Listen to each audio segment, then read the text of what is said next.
la sortie du tribunal, la cohue. Les caméras encerclent Lamine Diack.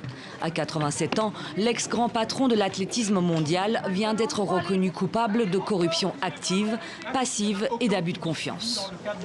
Nous trouvons que cette justice a voulu faire de la morale et non pas du droit.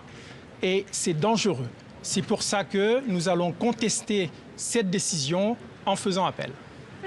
Car le jugement est sévère pour Lamine Diack. 4 ans de prison dont 2 ans ferme et une amende de 500 000 €. La peine est encore plus lourde pour son fils, Papa Massata Diack, resté à Dakar. 5 ans de prison ferme, une amende d'1 million d'euros et le maintien de son mandat d'arrêt international. L'histoire des Diack, c'est celle d'une chute brutale, d'un immense scandale de corruption sur fond de dopage russe. Fin 2015, le grand patron de l'IAAF, la Fédération internationale d'athlétisme, est arrêté à Roissy, accusé par le parquet financier français d'avoir mis en place une véritable organisation criminelle pour retarder les sanctions d'athlètes russes soupçonnés de dopage et même leur garantir une protection totale en échange de pots de vin. Ce mercredi, Lamine Diack et son fils ont été condamnés pour des millions de commissions reçues et versées, dont 1,5 million destinées à financer la campagne électorale sénégalaise de 2012. Leurs co-accusés ont aussi été reconnus coupables de divers chefs d'accusation. Une victoire pour les parties civiles.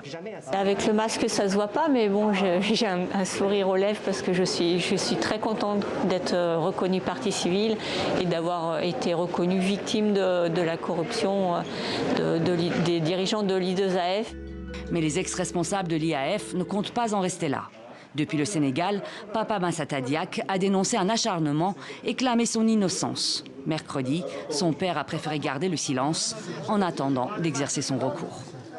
L'affaire Diack s'achemine donc vers un appel, sans compter que les noms de Lamine Diack et de son fils Papa Massata Diack apparaissent aussi dans un autre gros dossier de corruption en cours d'instruction, celui de l'attribution des Jeux Olympiques, notamment ceux de Rio et de Tokyo.